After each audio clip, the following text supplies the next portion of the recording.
Hello luxury morning. જ્યારે તમે Indigo ફ્લાઇટમાં મુસાફરી કરો છો ને ત્યારે તમે વોશરૂમની બાજુમાં કોકપીટનો દરવાજો હોય છે અને કોકપીટના દરવાજા પર બાકાયદા એક સ્ટીકર મારેલું છે. બહુ મસ્ત સ્લોગન લખ્યું છે કે flying is a serious profession, do not carry on your worry for this point. એટલે આ એક જવાબદારીવાળું કાર્ય છે. ઘણા બધા મુસાફરો છે, જો તમે ઘરે કોઈ ઝઘડીને આવ્યા હોય, તમારી કોઈ બીજે માથાકૂટ થઈ હોય તો એ બધું અહીંયા ભૂલી જવાનું છે. અંદર જયા પછી તમારું જે પ્રોફેશન છે તે સિરિયસ છે.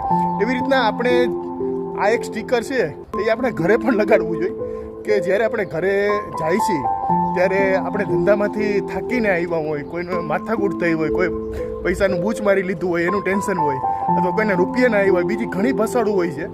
તો આવી બધી ભસાડું લઈ અને ઘરે જાય એ કરતાં જ્યારે ઘરનો દરવાજો ખોલીને ત્યારે તે આપણા ફેમિલી, આપણા બાળકો, આપણા મમ્મી પપ્પા તે જ આપણા માટે બેસ્ટ છે. જે પણ તકલીફો છે, જે સમસ્યાઓ છે તે દરવાજાની બહાર રાખીને જ આવી જોઈએ. ત્યારે જ આપણી પરિવાર, ફેમિલી અને આપણી જીવનની ફ્લાઇટ સેફલી લેન્ડિંગ થશે. Thank you.